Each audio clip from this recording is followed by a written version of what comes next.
A warm welcome back to the Realise Mindfulness podcast, where today we explore how we can live with a heartful mind and a mindful heart. In this way, weaving kindness and compassion into daily life. In this episode, we pay attention to how we bring wise, compassionate action into our daily lives, contemplating how we can both nourish and serve the ecosystem rather than the ecosystem. We reflect on how to build links between our formal and our informal practice, sharing a breathing space for wise, compassionate action as our on-the-go practice today. We also explore how we can deepen the practice of kindness, ending our episode with an extended loving kindness meditation.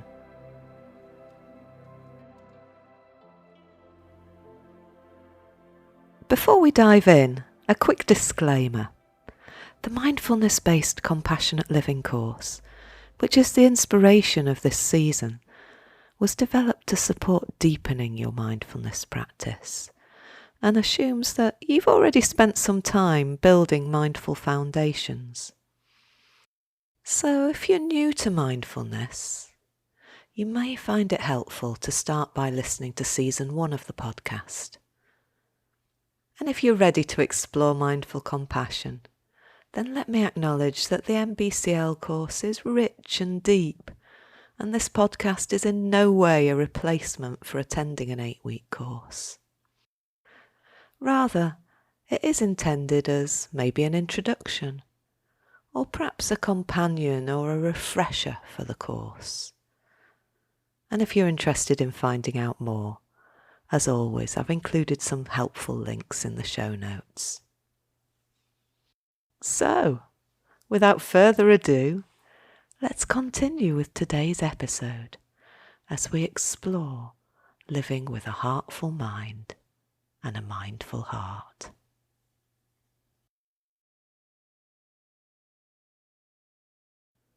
When we come to think about the practicalities of living with kindness and compassion, it can be helpful to begin by revisiting the emotional regulation systems, which we've explored in earlier episodes of the podcast. It's helpful to be clear in any moment whether we're coming primarily from the threat system, so focusing on protecting ourselves and others, and in this way avoiding sticks as it were, or whether we're coming from our drive system, focusing on rewards, winning resources, and how we can get more carrots. A third way of being is to be grounded in our soothing system, with a sense of safeness and a wider focus of care for both self and others. When our intention is to live an ethical life, it's important that we're in tune with our soothing system, as our ethical decisions come from a compassionate mind rather than the threat or the drive modes. When we're operating from a compassionate mind, we're in tune with the consequences of our thoughts, speech, and actions. And we're coming from an intention to have as much wholesome and as little unwholesome effect for as many beings as possible. In this way, our mindful compassion practice allows us to think about our interconnectivity and to shift from a potentially selfish ego system into an interconnected ecosystem. Here, the African concept of Ubuntu abides. I am because we are. I work a lot with clients in nature, and I find nature a great inspiration for my mindfulness practice. Indeed, part of my work involves offering nature-based therapy. Maybe you'd like to join me in the following short reflection developed from my work in this way, to support us to think about how we can grow our own ecosystem of mindful compassion. So, inviting mindful awareness right now. If you're sitting in a chair right now, maybe feeling the weight of the body settling into the chair, feeling the feet supported by the earth. And if you're moving right now, then maybe sensing into the sensations of the body in movement, the pull of gravity as the body connects with the earth, step by step.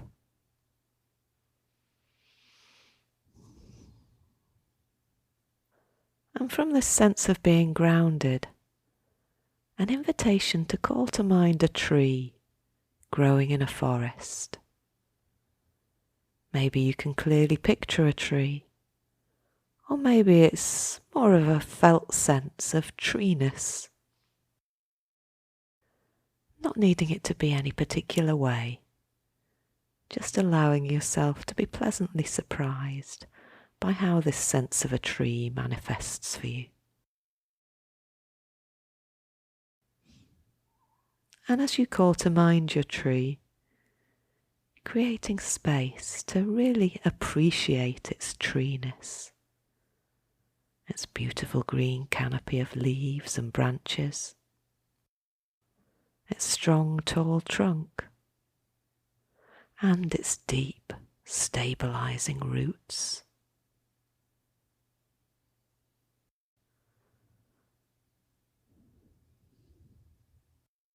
Taking a moment to reflect on the impact of being in the presence of such a tree and what effect that has on your own mind-body system.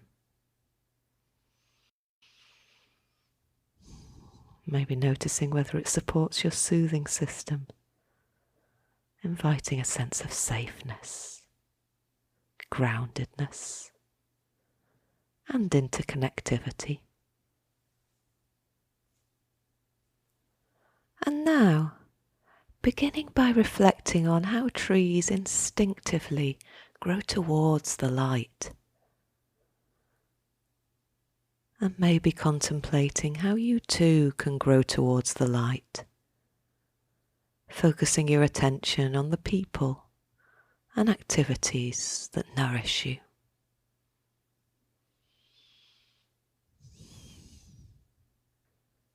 And of course, the reason that trees grow towards the light is because they rely on the sunshine and the process of photosynthesis. In this way, they transform carbon dioxide into oxygen, offering valuable nutrients out into the wider ecosystem. So, reflecting on your own practice of mindfulness, in what ways may this serve to offer oxygen back into the communities that you live in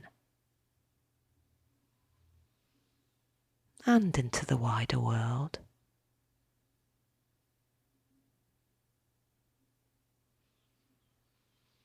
So now, inviting your attention down from the leaves and the branches, through the solid, strong trunk of the tree, which allows for both strength and flexibility in the changing winds of life.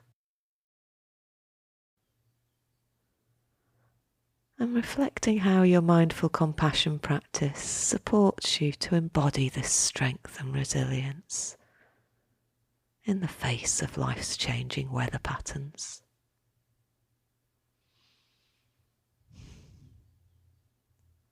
What wisdom does the tree have to offer?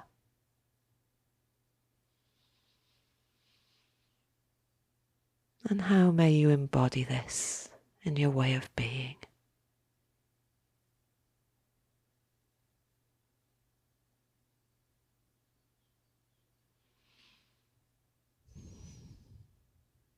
And when you're ready, letting your attention travel right down to the base of the tree and calling to mind the tree roots.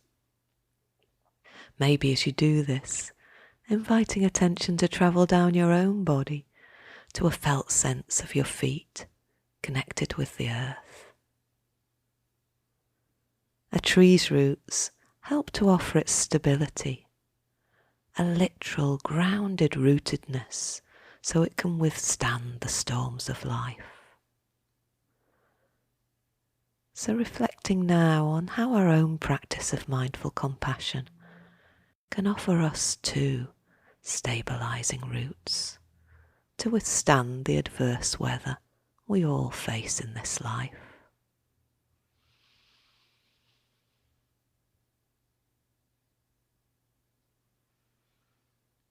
We now also understand that through the wood wide web, the roots of a single tree are connected to all the other trees in the surrounding environment, and that in this way trees can share nourishment with one another, particularly caring for the young and the vulnerable, and sending care and nourishment their way.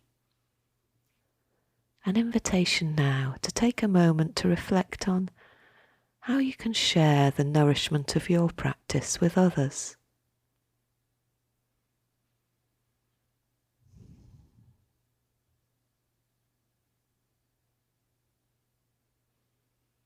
Another way that trees can share their wisdom is their lack of holding on, the lack of craving and grasping.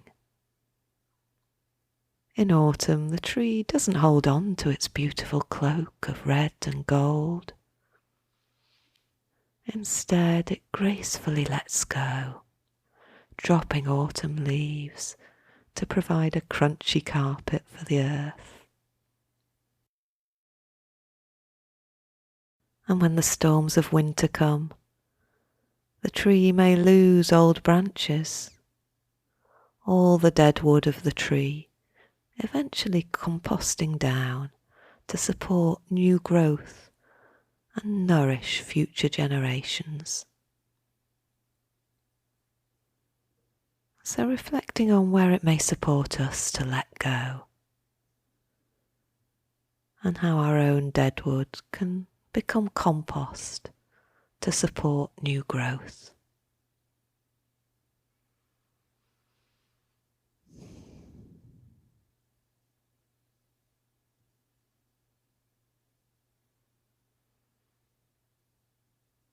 Reflecting on how our personal challenges and difficulties may in fact have contributed to our growth.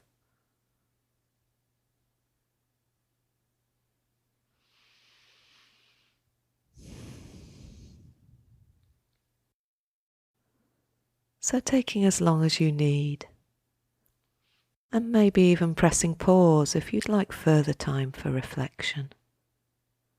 And knowing that you can come back to this reflection at any time, maybe even with a pen and paper to journal on your insights. And for now, an invitation to bring the practice to a close, inviting a clear sense of your own human body, your posture right now, your feet on the ground, body upright. And if your eyes have been closed, then slowly opening them in your own time. Reflections like these can support us to think about how our practice of mindful compassion shows up in all facets of our life, not just in those moments when we're formally meditating. Many of us, myself included, first come to meditation because we're seeking something, perhaps to overcome a particular challenge in our lives. For me, it was a lifelong experience of depression and low mood that brought me to mindfulness. Noticing the impact that my meditation practice had on my ability to gradually befriend my different moods and tricky brain helped motivate me to persist with the practice, despite the challenges of maintaining a consistent habit in anything, meditation included. And over time, noticing the ripple effects for my family, my clients, my community. That's what motivated me to stick with it for over a decade now, and to dedicate time to training so that I could teach it to others. You see, I noticed that when I made time to practice mindfulness, both formally and informally, I was just a bit more patient, less likely to snap at the kids. I was a bit more settled, happier here in my new home of Luxembourg, and a bit more open, willing to try new things and to take people as they are. Of course, all this helped me to be more present as a mum, a daughter, wife, friend, coach and therapist, supporting me to show up in the world in a way that serves rather than saps. But being honest, for a number of years the critical self-talk and judgments in my head persisted, continuing to cause unhappiness, an occasional acting out, bad behaviours. Discovering the practice of mindful compassion has slowly helped me to befriend and soften this inner critic. And of course, it's an ongoing process. And that's what makes me so passionate about making time and space for these ways of being in my life, both through formal times of meditation and through short on-the-go practices. And vitally, appreciating the many informal moments of mindful, compassionate being that we can thread through the moments of our lives. Indeed, all of this is what's motivated me to dedicate the time to creating this podcast. In a small way, this podcast has become an extension of my practice. And over time, we may begin to see that, in many ways, our practice becomes our offering, an act of service, not only to ourselves, but also to those we care about, as well as our wider community. In what ways does how you show up in life for friends, family, and the work you bring to the world make a difference? And how does it contribute to your wider ecosystem?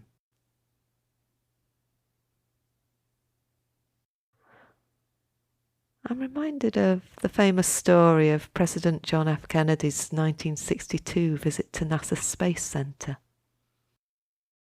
During his tour, he noticed a janitor carrying a broom, and in true friendly JFK style, he walked over to the man and said, "Hi, I'm Jack Kennedy. What are you doing?" "Well, Mr. President," the janitor responded, "I'm helping to put a man on the moon." Perhaps to most people, this janitor was just sweeping the floor. But in the more mythic, larger story unfolding around him, he was helping to make history. The janitor was clear that he was part of a much wider ecosystem, and that he was contributing in an important way to the fulfillment of our quest to explore space. This, no doubt, helped to give him both a sense of purpose and great fulfillment in his work. What are the ways that our practice adds meaning to our own lives and beyond?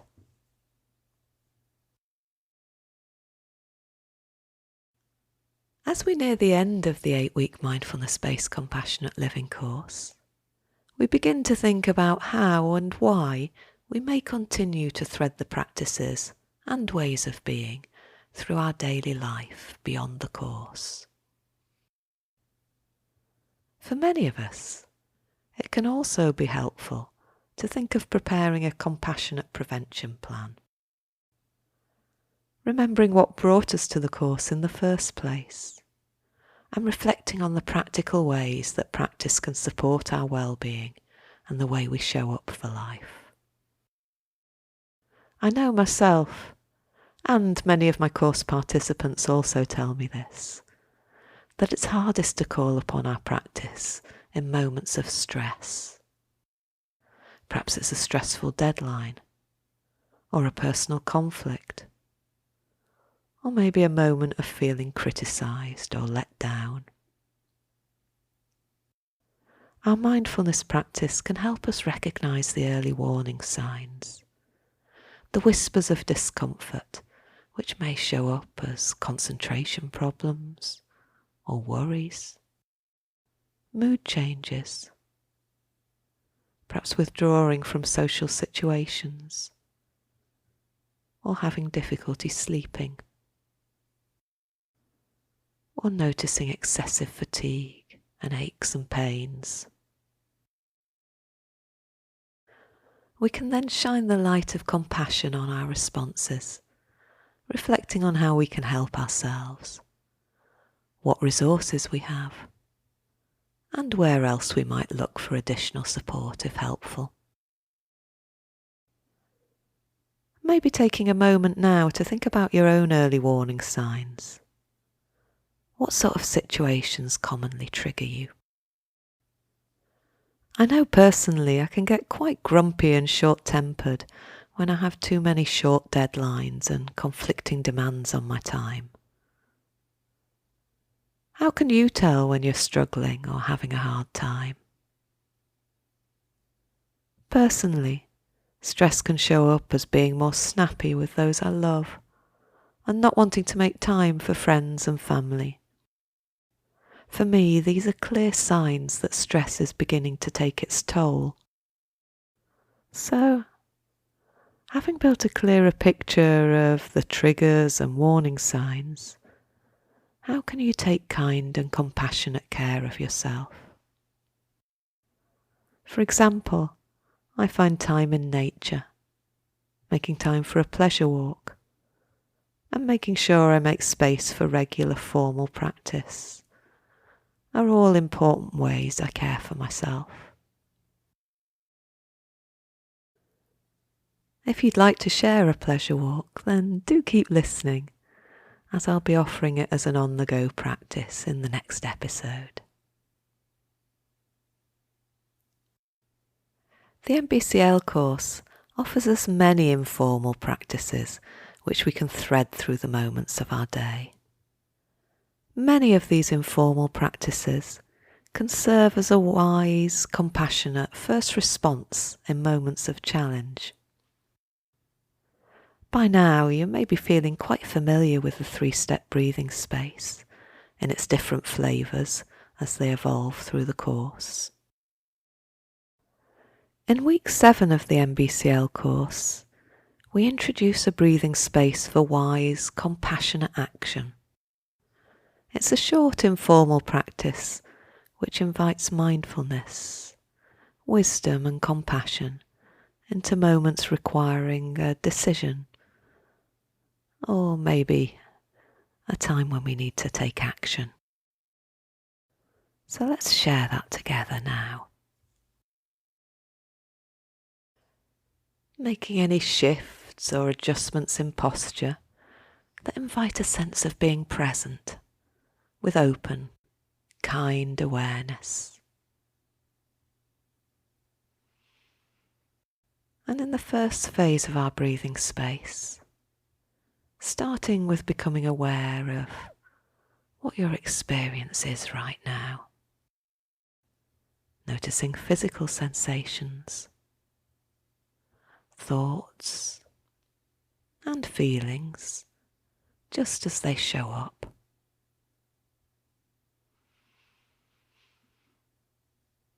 And checking in with yourself. What motivates me right now? Do you perhaps sense the energy of the threat system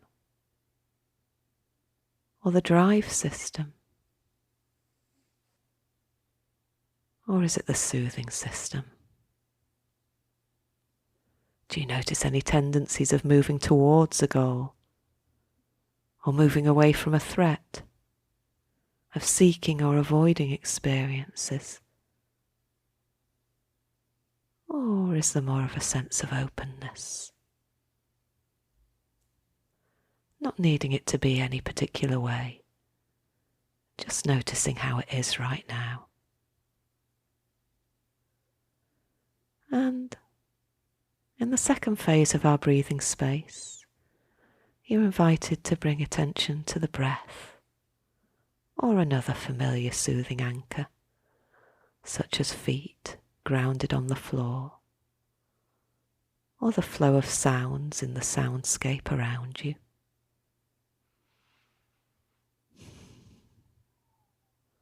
And if you've come to the breath, gently allowing a soothing breathing rhythm to emerge. Gently releasing any tension you don't need to hold on to right now. And feeling grounded.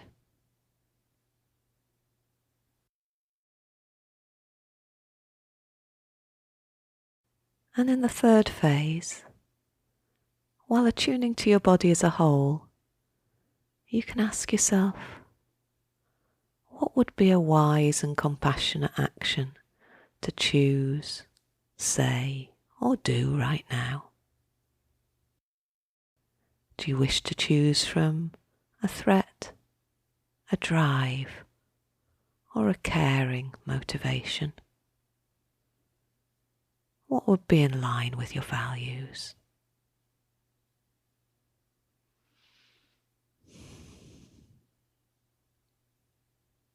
Maybe connecting in with an inner helper or a compassionate companion, and tuning in to what they may advise you here.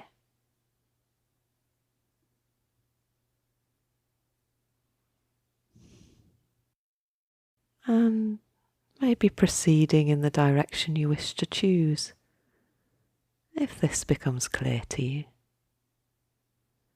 And it may be the same direction you were going in before.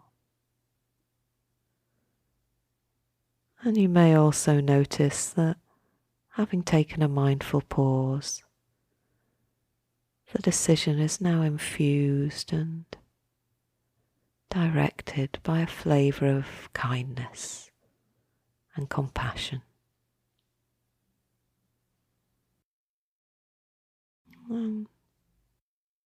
If you notice a lack of clarity about how to move forward, knowing this is okay too. It can be an invitation to allow yourself more time and space to simply mindfully be with the situation before you do something. Just pausing and relaxing with whatever shows itself. Receiving it with an open, non-judgmental attitude of simply not knowing. And perhaps ending with a wish that connects. So, for example, may I be calm and patient. May I be with this dilemma until the right answer shows. Or may my decisions be wise and caring for myself and for others.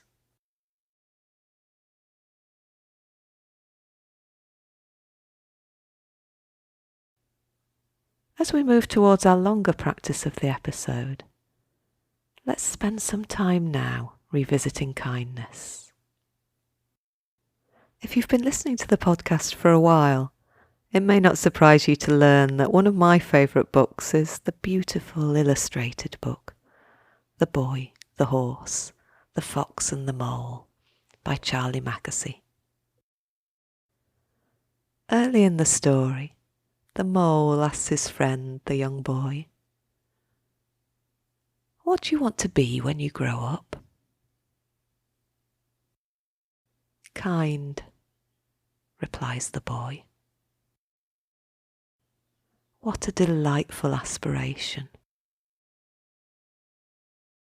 This, and other illustrations from the book, adorn the wall of the stables where my horses live, serving as a reminder to both me and to my clients of the importance and the value of kindness, and of our own inner courage and strength and resourcefulness, which is given space to grow and flourish when kindness and compassion form part of our guiding values.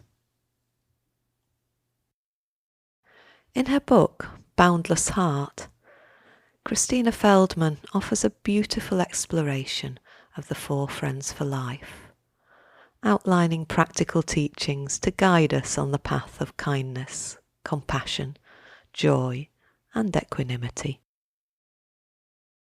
If this is a topic you're interested in exploring further for yourself, I'd highly recommend her book. In the concluding chapter, she shares the following insights on kindness with us. The cultivation of the mind inclined towards kindness is dedicated to uprooting the toxic power of ill will. Through cultivating the intention to befriend all moments, all people, and all events, we learn the power of generosity, and we learn to care. The path of kindness protects our heart from the grip of aversion, and is a guardian not only of our own hearts, but of the world.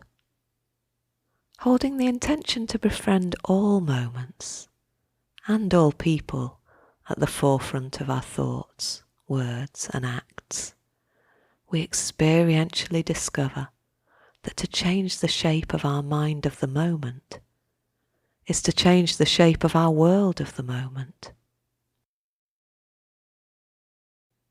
We can learn to befriend not only the events and people in our lives, no matter how difficult they can be, but we can equally befriend the entirety of our own being, no matter how difficult we can be.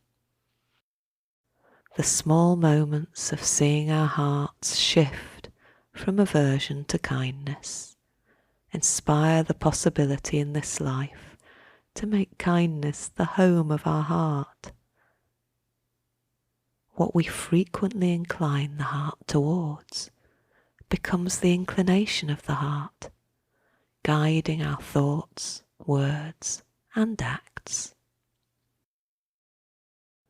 There's an ancient teaching that encourages that wherever our gaze may fall, may it be filled with kindness and respect. We learn to treat all moments with respect. We understand that everything matters.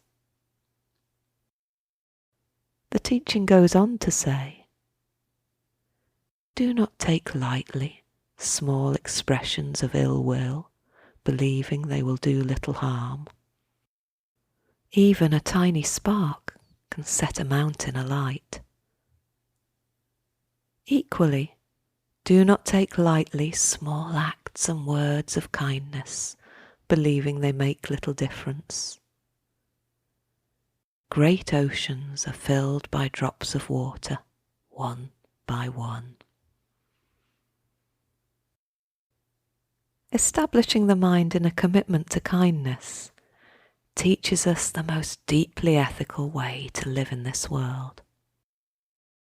We become a good friend to ourselves and others, trustworthy, honest, and transparent.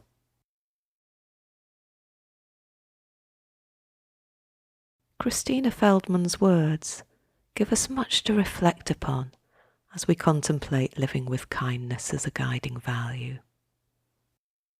Of course, kindness is a thread that runs right through the mindfulness-based compassionate living course, stringing the session themes together like beads on a necklace. Throughout the MBCL course, we're invited to practice formal loving-kindness meditation, offering our kind wishes to different people and groups, starting with ourselves. It's a beautiful part of the course, the way this practice builds in increments, until in week 8 we're sharing our kindness practice with all beings. To adapt timings and content to the podcast format, rather than share the practice in bite-sized chunks, I decided to include the practice as a whole in this episode, with an invitation to nurture and to cultivate a heartful mind and a mindful heart.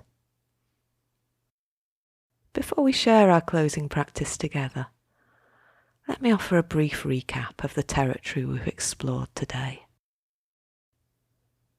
Our focus has been exploring kind, wise, compassionate action in daily life.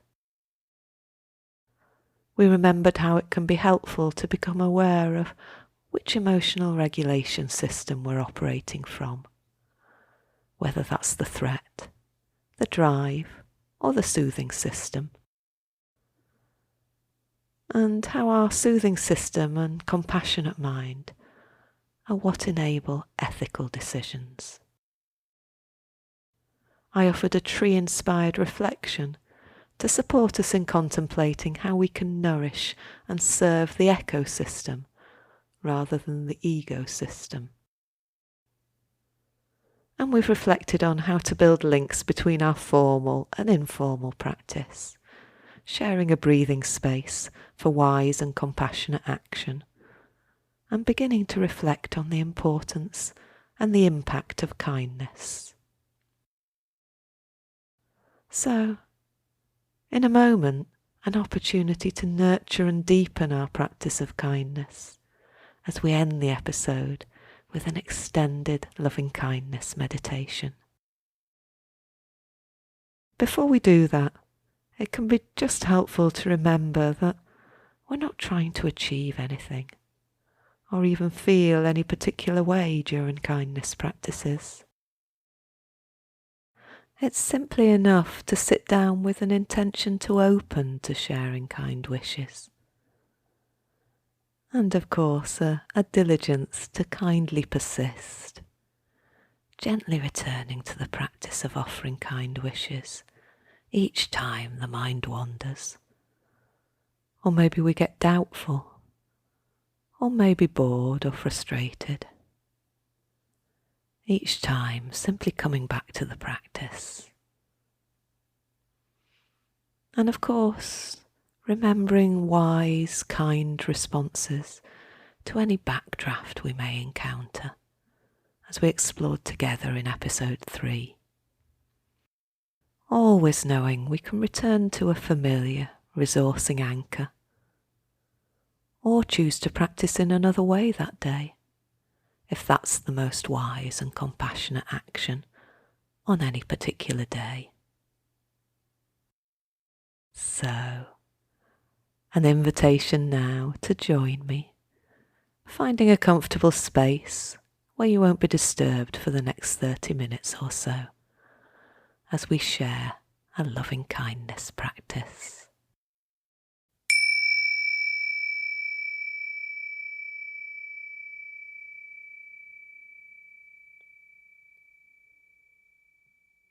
This is a kindness practice, an opportunity to cultivate the 4 heart qualities of kindness, compassion, joy, and equanimity. And in this way, learning to flexibly respond to both our own needs and to the needs of others. So beginning the practice by being kind to ourselves and wisely choosing a comfortable position for the practice, which will last between 20 and 30 minutes. So maybe it would be particularly kind to lie down, or maybe you prefer to sit. And whatever posture you've chosen, taking some moments to settle now, making any small adjustments that allow you to arrive fully in mindful presence so that the body's comfortable and supported, yet awake and alert. And maybe beginning by tuning into the points where the body's in contact with whatever you're sitting or lying on right now. So if you're sitting, then maybe it's a sense of body resting on the seat, feet planted on the earth.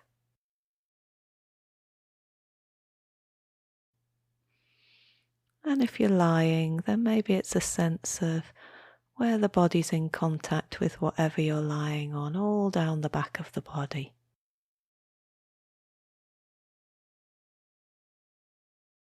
And allowing yourself to tune into a sense of groundedness.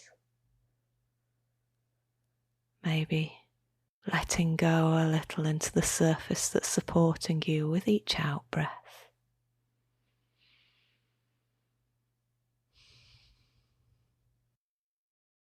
Perhaps inviting a soothing breathing rhythm to naturally emerge, and simply following the flow of the breath all the way in and all the way out.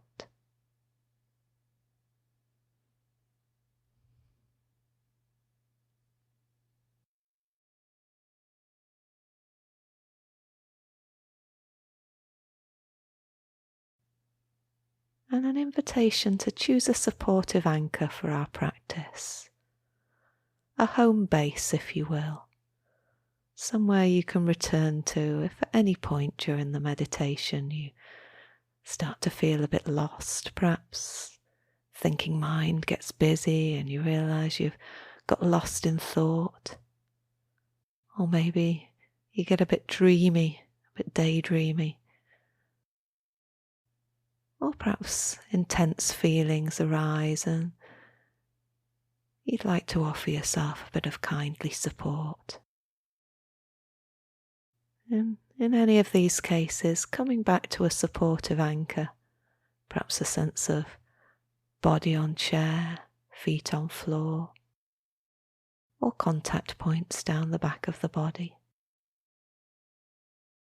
or the soothing breathing rhythm.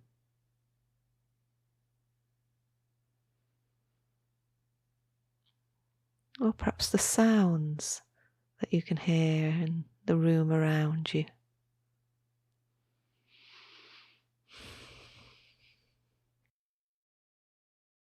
All of these can be supportive anchor points. Or maybe you have another familiar anchor where you'd like to rest attention today.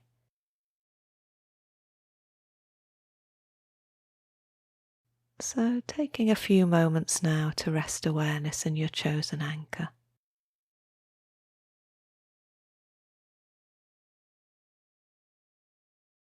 And knowing it's a home base you can return to at any point during our practice today.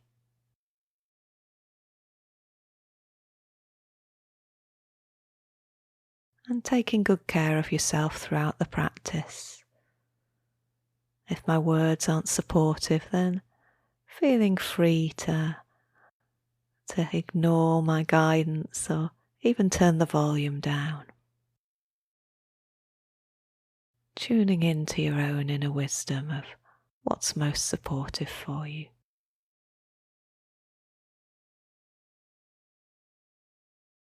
And an invitation now to begin by connecting with the quality of kindness, by remembering a time when life was kind to you, a time when you were filled with joy and gratitude, and allowing your heart to open as the experience comes to life for you again right now. And it can be quite a small moment, maybe a moment of savouring a warm drink, or a beautiful sight in nature.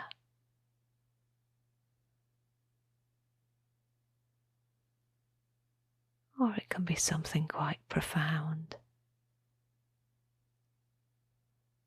A moment of connection with someone perhaps. Or a moment where you were inspired by something you saw or read.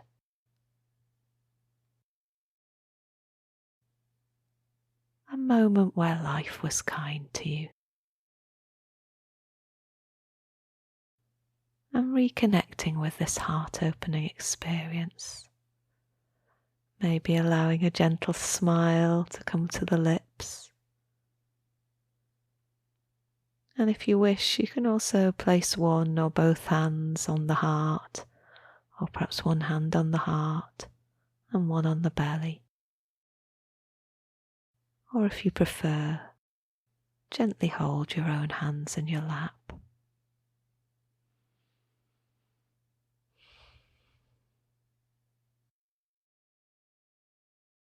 And beginning to offer kind wishes to yourself. Perhaps connecting with a personal kind wish. Allowing yourself to be surprised by the gift of your own imagination and whatever wish may present itself.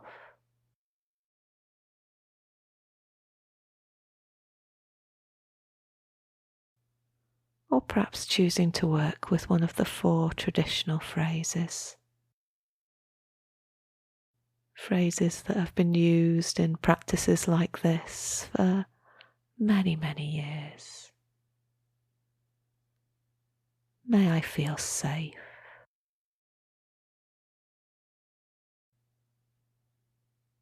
May I feel healthy.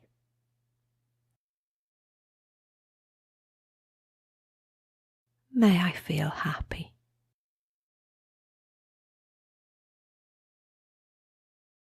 May I feel at ease.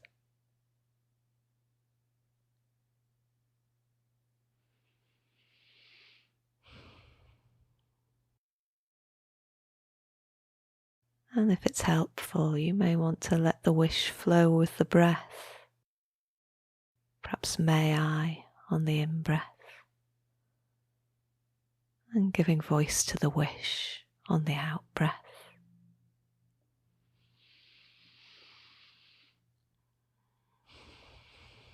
Allowing the wish to flow right through you on every breath.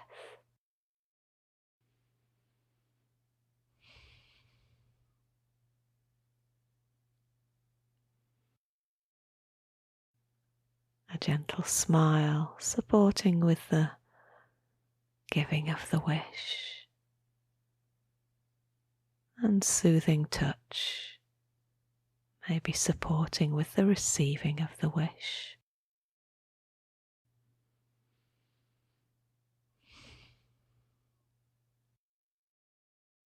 May I feel safe.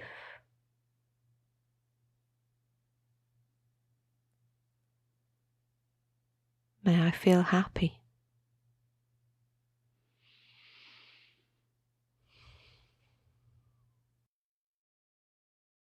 May I feel healthy.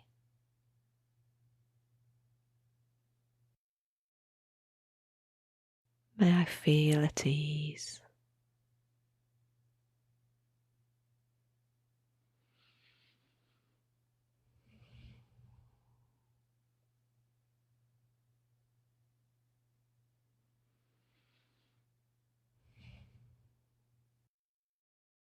Maybe repeating the whole phrase,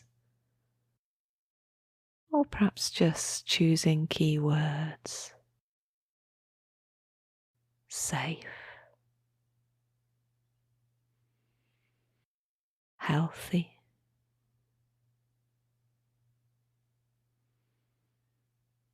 happy,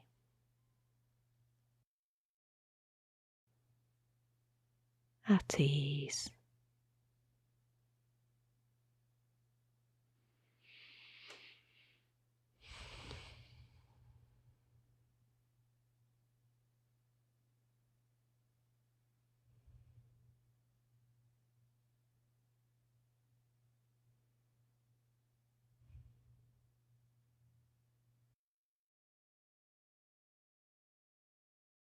And as we now begin to expand the practice to others, mindfully noticing how this affects you too as part of the practice, and knowing that you can always return to kindness to yourself at any point, particularly perhaps if you encounter physical or emotional discomfort.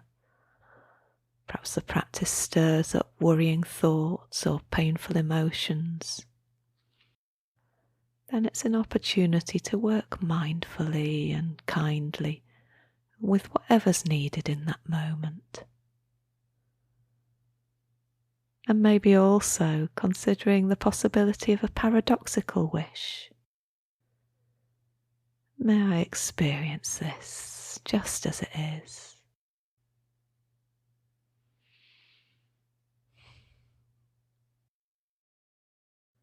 So first, connecting with a benefactor, a being who has your best interest at heart and who embodies wisdom and compassion for you.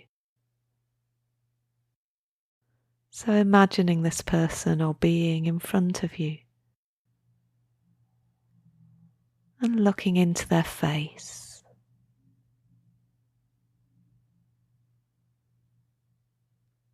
gazing into their eyes, and then softly repeating one or more of the phrases of kindness. May you feel safe.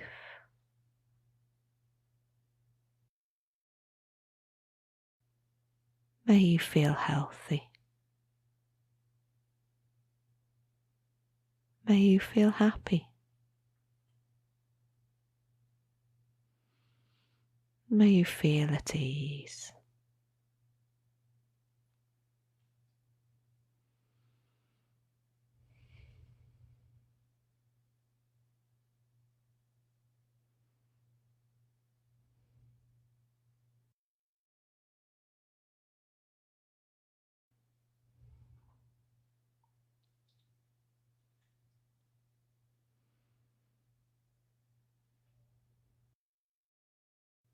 Safe,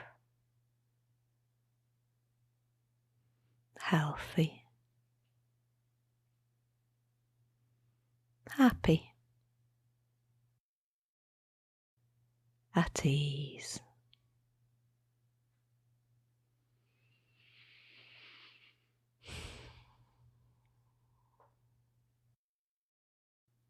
And then expanding to include one or more dear persons or dear beings, maybe relatives or good friends, special colleagues, or perhaps companion animals.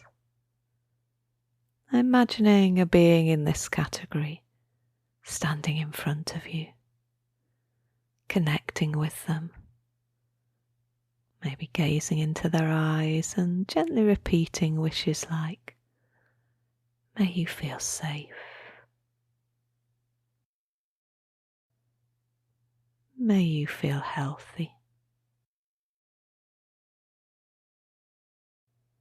May you feel happy. May you feel at ease.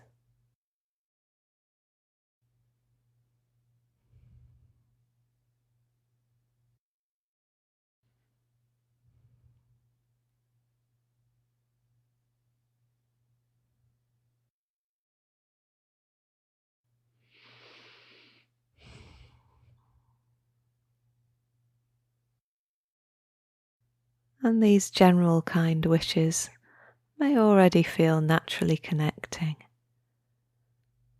but perhaps you may like to tailor the wishes to meet the particular needs or circumstance of the dear person or dear being that you're sharing these wishes with.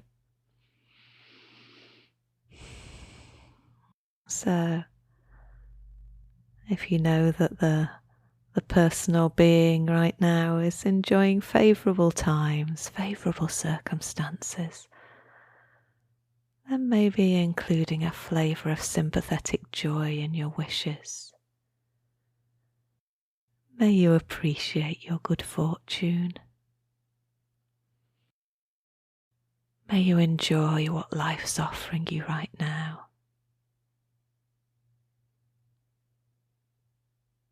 May you savour what you're experiencing.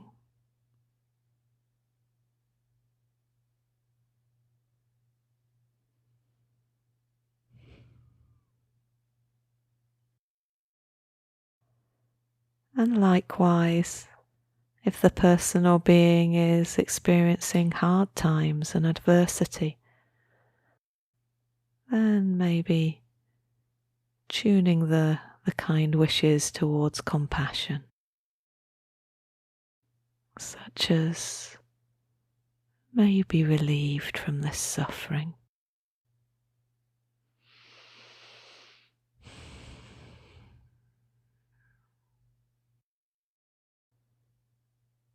May you experience peace and ease in the midst of these challenges.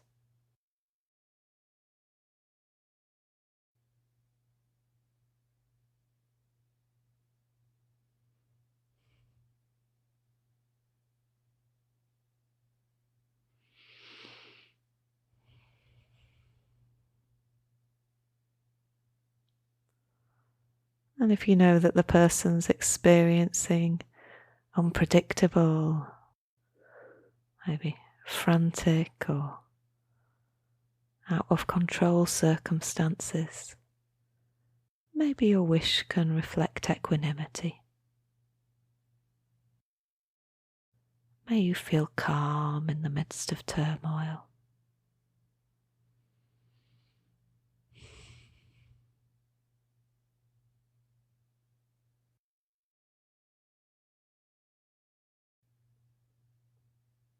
And you can also change the you to we, so in this way, including ourselves in the circle of kind wishes. May we live in peace with ourselves and the world around us.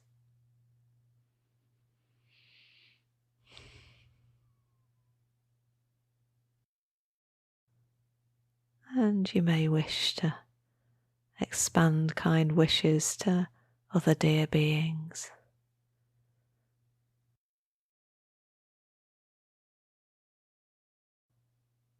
Not needing to include everyone, just seeing who arises in the field of awareness right now and offering kind wishes their way.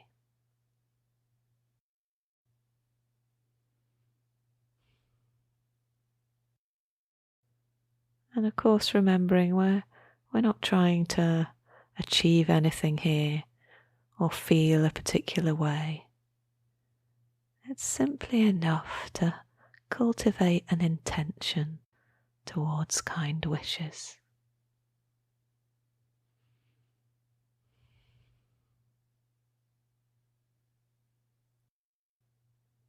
And continuing the practice now with one or more neutral people. So these are people that we don't have a special relationship with. Maybe they're people we see regularly in our neighbourhood but don't know very well. Perhaps a neighbour we haven't really spoken to much, or a post person. Maybe a driver of our regular bus, or someone who works in a local shop. So such a person. And sharing kind wishes with them.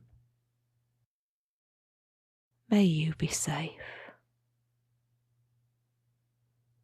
May you be healthy.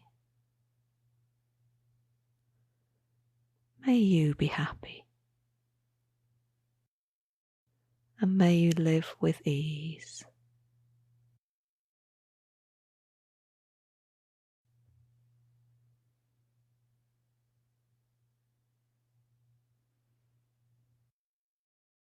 And perhaps here the kindness can take on an atmosphere of equanimity. Something like, may you keep your balance amidst the inevitable ups and downs of life.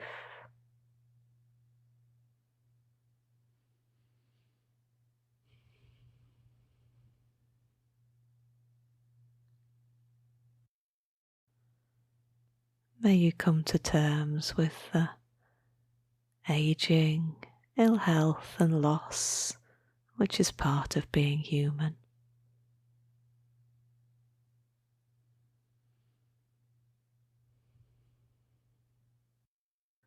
Recognizing that all human beings are vulnerable. All human beings are seeking happiness and freedom from suffering, just like you. So again, you may choose to use the we form. May we keep our balance in the midst of the ups and downs of life.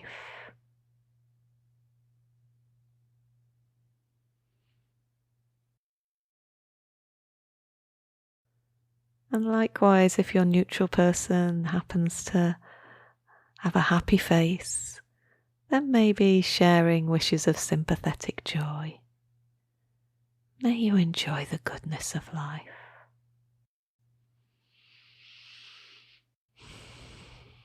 May you savour what life offers you.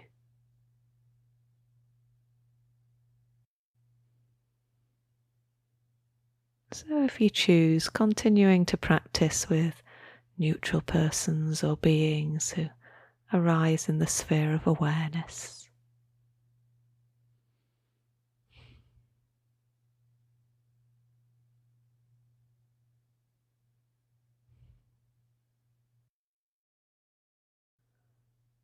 and then if you feel the space to, an invitation to call a person that you have a difficult relationship with to mind, and someone who it feels okay to practice with right now. And visualizing them in front of you, and perhaps looking into their face and meeting their eyes, and realizing that just like you, this person is human with imperfections,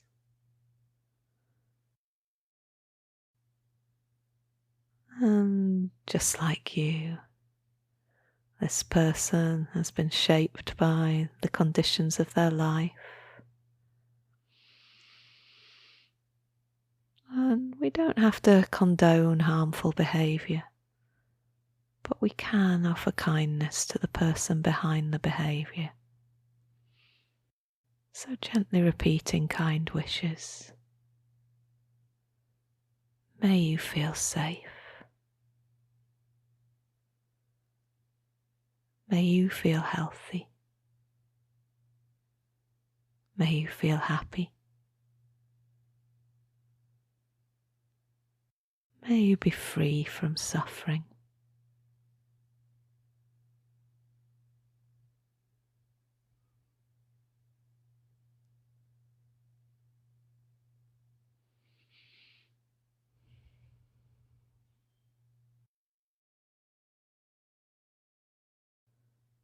And maybe if you're noticing that you're troubled by a sense of envy for this person because they seem more fortunate than you, then it could be an opportunity for sympathetic joy. May you enjoy the goodness in life.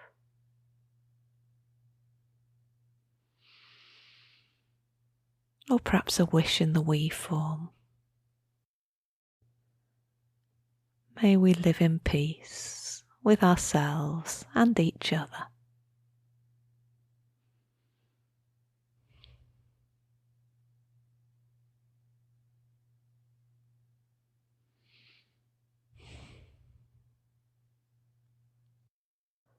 And then when you're ready, letting this person you have a difficulty with fade into the background for now, and expanding the practice to groups. Maybe beginning with groups that you belong to, perhaps your own family or a club that you're part of. May we feel safe.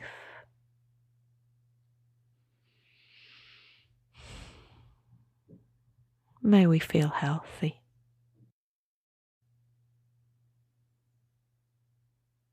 may we feel happy. May we live with ease.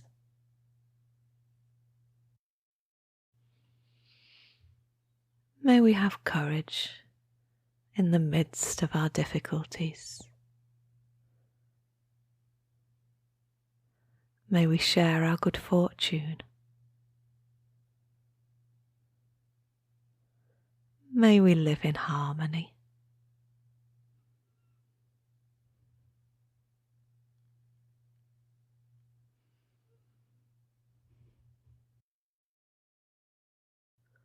And then moving on to other groups that you're not personally part of, but maybe you're aware of through the news. Perhaps sports groups or political groups, other groups in the organisation you may work with. And if it concerns a group celebrating good fortune, then maybe wishes of sympathetic joy. May you enjoy your good circumstances. May you celebrate your happiness. Or if you know that they're going through difficult times right now, then a flavour of compassion. May you be free from your suffering. May you feel healthy and strong.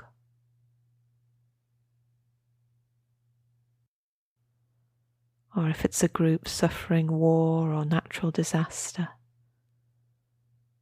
may you have courage in the face of life's challenges.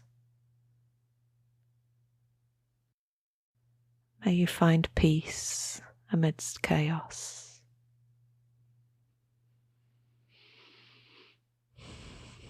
May you support each other as best you can.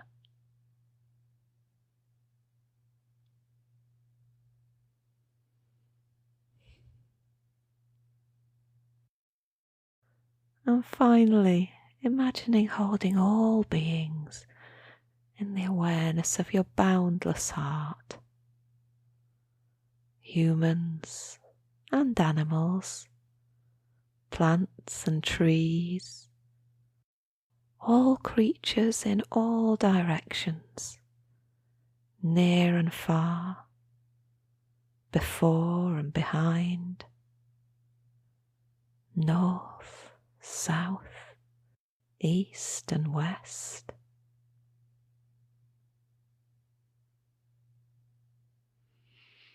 All beings past and present, and all beings still coming to birth. May all beings be safe.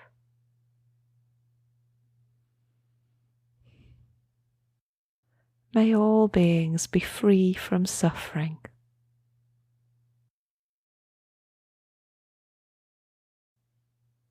May all beings find health, healing, and happiness.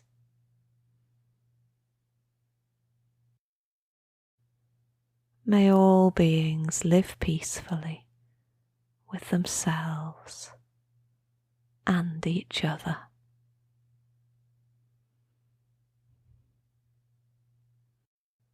May there be peace. May there be peace.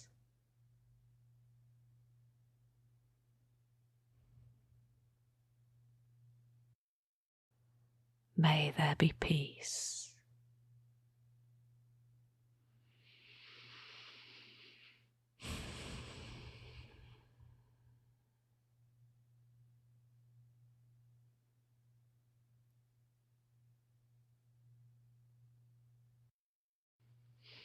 So, as our practice draws to a close,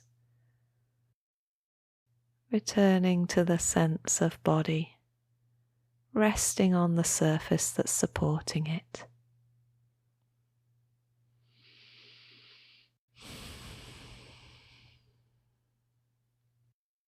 Maybe taking a few deeper breaths to send the oxygen all around the body.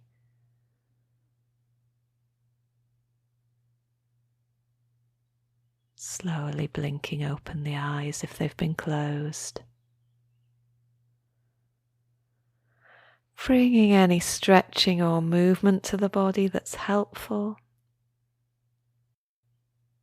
as you prepare to continue carrying practice forward into the rest of your day or evening.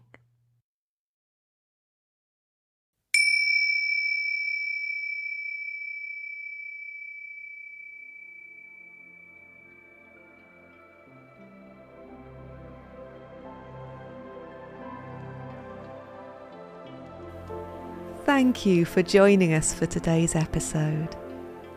It's my heartfelt wish that this podcast, in its own small way, contributes to the spread of mindfulness and compassion in our world. If you like the podcast, please subscribe and follow it. And if you have friends who may be interested, please share it with them too. And if you'd like to find out more about me and my work, including the Mindfulness-Based Compassionate Living group course and one-to-one coaching, you can do so at my website, www.realisemindfulness.com. Please do keep listening, and if you'd like to keep in touch, it would be wonderful to hear from you.